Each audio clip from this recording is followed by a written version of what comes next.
Viewer हैं वो ये कह रही हैं कि उनके उनके मुताबिक ये जो सारा ग्रुप है अभी तो ये कुछ नहीं, लेकिन ये एक ऐसा प्रेशर ग्रुप है जो कि आगे काम आएगा कि जब अगला इलेक्शन होगा और उस इलेक्शन में पीएमएलएन को जो है वो इजाजत ना दी जाए कि वो बिल्कुल स्वीप कर जाए।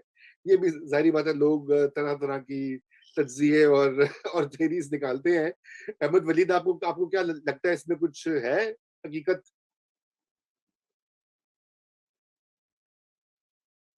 नहीं, जी अहमद। मेरा नहीं ख्याल बात है, क्योंकि इस वक़्त परेशानी पाकिस्तान तहरीक इंसाफ को है। ऐसी बात जो है आप कहें कि जी ग्रुप बनाया है ताकि इसको कोई विक्ट्री ना मिल जाए मुस्लिम लीग नवाज़ को। मुस्लिम लीग नवाज़ का जो वोट होगा वो मुस्लिम लीग नवाज़ को मिलेगा। हाँ, लेकिन अलबत्ता एक पहलू इसमें ज़रूर है कि जो इलेक्टेबल्स होते हैं, उनकी कोशिश होती है कि जब उनकी जिस हुकूमत के अंडर वो काम कर रहे हैं, उनको अगर इस वक़्त लग रहा है कि मुश्किल सूरत-ए-हाल है, महँगाई है, लोग पिस गए हैं, गवर्नेंस बहुत बुरी है, तो हमें कोई छतरी और चाहिए, जिस छतरी के जाके हम ये कह सकें अपने वोटर को या अपने धड़ेबाजों को, जो धड़े वाले लोग हैं उनको, कि भई हम तो इसलिए उनका साथ ही छोड़ दिया और हम बिल्कुल साइड पे होके इलेक्शन लड़ें, ताकि आज़ाद इलेक्शन भी लड़ा जा सकता है ग्रुप के अंडर भी, तो उसमें उनको चांसेस होते हैं कि थोड़े वोट उनको ज़्यादा मिल जाए। बस बनिस्बत उसके कि जब वो अपनी ऐसी टेंटेड किस्म की हुकूमत जिसकी ऊपर बहुत ज़्यादा इल्ज़ामात या उनकी परफ़ॉर्मेंस, महँगाई, इस तरह की चीज़ों से बचने के लिए अक्सर हमने देखा है कि जो इस तरह के एमएनएज़, एमपीएज़ जो इलेक्टेबल्स हैं, वो साइड पे हो जाते हैं। जैसे काफ लीग जब मुशर्रफ का दौर था, तो बहुत सारे पंजाब के अंदर काफ लीग के जो एमपीएज़ थे, आज़ाद इलेक्शन, जी, बहुत सारे ऐसे नाम भी थे। पहले बिल्कुल। भी आज़ाद इलेक्शन लड़ा, पार्ट हट के, तो वो कामयाब हो गए। तो इस तरह के टैक्टिक्स यूज़ ज़रूर करते हैं। जी, बिल्कुल, बिल्कुल। अहमद, मैं सॉरी आपको इंटरप्ट कर रहा हूँ, हमें तौसीफ अहमद खान साहब ने जॉइन किया है, बहुत शुक्रिया तौसीफ। हमारे नाज़रीन आप उनसे वाकिफ़ हैं, वो पहले भी आप देख चुके हैं, हमारे नया दौर के रेगुलर कॉलम निगार भी हैं और वैसे भी उनके पास बहुत इत्तलात होती हैं। तौसीफ वेलकम। और आपको हमारा जो अब ये बिल्कुल शो के आखिरी चंद मिनट हैं, इसलिए फ्लोर बिल्कुल आपको मिलेगा और हमें तरीन ग्रुप के बारे में बताइए, वही सवालात जो हम पहले कर रहे थे कि तरीन ग्रुप क्या है? वो एक एक होता था ना ऐड, प्यारे बच्चों कीवी क्या है? कीवी एक परिंदा है।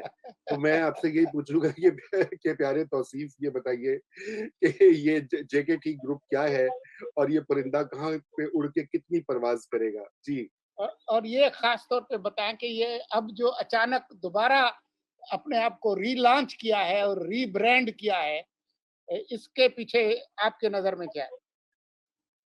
बहुत शुक्रिया रूमी साहब, आपका हुक्म हुआ हम हाजिर हो गए। तो इशू ये है कि तरीन साहब का जो मामला है ना, वो उनके साथ जो इलेक्टेबल्स हैं, मेरा शुरू से पॉइंट ऑफ व्यू ये है कि ये तरीन साहब के बंदे नहीं हैं सारे। ये इनमें ज्यादा लोग मखदूम खुसरो बख्तियार साहब के हैं, क्योंकि मेरा ताल्लुक भी बनता है साउथ पंजाब से, तो इस वजह से मैं ये कहता हूँ कि ये जॉइंट वेंचर है। ये दोनों लाडले हैं और इसमें कोई शक नहीं है कि इनके पीछे कुछ लोग भी हैं। और मेरी जो इतला है वो ये है कि खान साहब जो हैं वो निचले नहीं बैठ रहे। खान साहब जो हैं वो हर बात में अकड़ दिखा रहे हैं। तो ये जो ग्रुप है, इसमें जो लोग उठे हैं, उसमें साउथ पंजाब के जावेद वड़ैच हैं, वो एक आसिम मजीद हैं और मखदूम मुबीन है। ये तमाम लोग जो हैं, जो मेरी नज़र में, ये इनफैक्ट अब एक डिसग्रंटल्ड इलेक्टेबल्स हैं।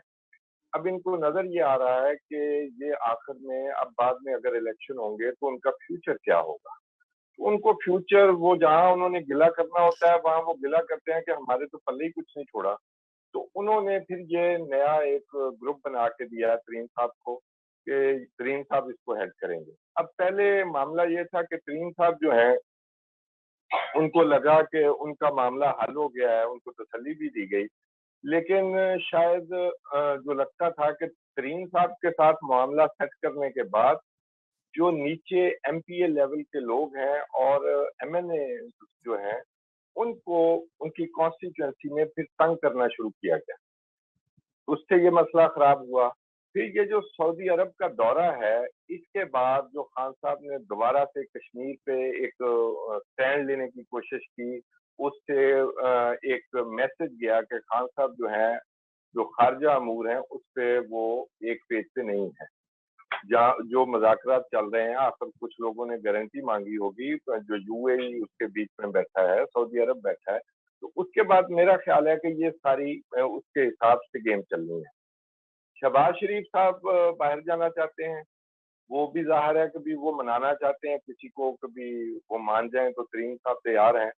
लेकिन मेरा पॉइंट ऑफ व्यू यही है कि तरीन साहब को यूज किया जा रहा है और खुसरो बख्तियार साहब को बचाया जा रहा है। तरीन साहब ज़ाती तौर पर खर्च हो चुके हैं, मामला इमरान खान की छुट्टी का है। अब देखें कब नून लीग अपने पीठ पे हाथ रखने देती है कि सवारी कर लें, वरना शायद ये मामला वैसे ना चले।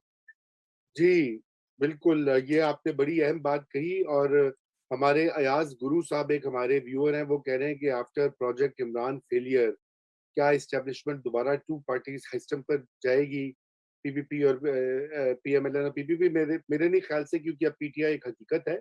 और ये वली बुगराय सुलेमान खैल जो हैं, वो भी कह रहे हैं कि सईद अकबर निवानी का एग्जांपल दे रहे हैं कि वो एमपीए थे पीएमएल काफ के, और उसके बाद वो जो है मुशर्रफ के दौर में वो काफ में रहे, उसके बाद वो नून में आ गए, और 2018 में वो पीटीआई में आ गए। तो बात ये कि ये तो, जैसे मैंने पहले प्रोग्राम के पहले हिस्से में नाज़रीन अर्ज किया था, कि ये एक म्यूजिकल चेयर्स जो हैं पंजाब के जो तगड़े खानदान जो हैं, 40, 50, 80 खानदान, अगर आप उस वक्त की कंस्टिट्यूएंट असेंबली देख लें 1946 के इलेक्शन की, और आज की 2021 में उनके देख लें, तो अक्सर और बेशतर आपको नाम और खानदान वही दिखाई देंगे। शायद उसमें थोड़ी तब्दीली आ गई, और तब्दीली जो है वो शहरी इलाकों से और बिजनेस। मैं थोड़ा सा ऐड करना चाहूंगा जी, ये जो इलेक्टेबल्स है ना, इनकी भी एक प्रॉब्लम बन गई है। ये जो जितना ग्रुप है, इसमें अभी और भी ग्रुप के बाहर भी लोग बैठे हैं। और आपको एक मजे की बात बताऊं कि इस ग्रुप में एक सुल्तानी गवाह भी है जो कल को काम आएगा, उसका नाम ओन चौधरी है। आप लोग उस पर तवज्जो नहीं दे रहे। नहीं, आज तो वो खुल के खेला है। वो ओन चौधरी तो आज खुल के खेला है। देखें जी, उससे खतरनाक सुल्तानी गवाह इस वक्त पाकिस्तान में मौजूद ही कोई नहीं है। बिल्कुल बिल्कुल।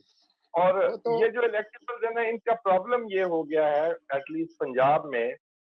आपको मैं बताऊं कि इस साउथ पंजाब के पूरे एरिया में मखदूम खुसरो बख्तियार के अलावा कोई ऐसा इलेक्टेबल नहीं है, समेत गुलाम बीबी बरवाना के। मैं आप लोगों के बताना चाहता हूं कि जंग में गुलाम बीबी बरवाना का इस दफा हल्का चेंज हो गया था, उन्हें जंग शहर से आके इलेक्शन लड़ना पड़ा।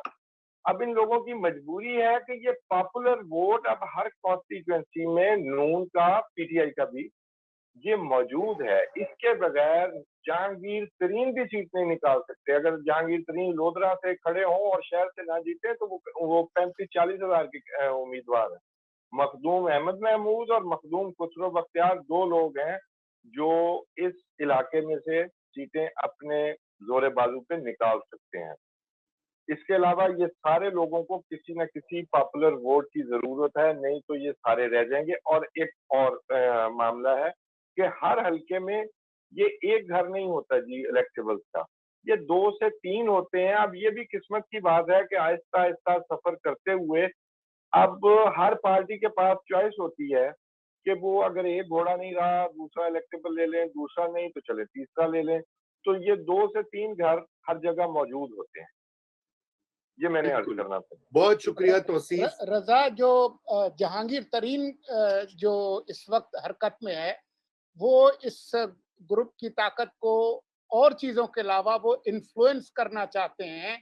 जो बैरिस्टर अली जफर की जो रिपोर्ट है, अगर उसमें उनकी कोई बचत हो जाए, कोई वाइट वॉश हो जाए, कोई क्लीन चिट मिल जाए, कोई कुछ हो जाए, क्योंकि उन्होंने तो इलेक्शन नहीं लड़ना, ना वो लड़ सकते हैं, लेकिन अपना बेटा और जो जो बाकी जो माल है, तो उस हवाले से उनका इंटरेस्ट ये है। जो इलेक्टेबल्स हैं उनका इंटरेस्ट मैंने पहले ही आपको बता दिया। जी उनका मसला 20 से 25 अरब रुपया है जी, और उनका बेटे को अगर सीट मिल जाए, और दूसरा ये कि आप उनको कहा गया आप उनका इस्तेमाल भी होगा, अगर नून लीग तैयार हो जाए तो उसका इस्तेमाल भी होगा इस ग्रुप का।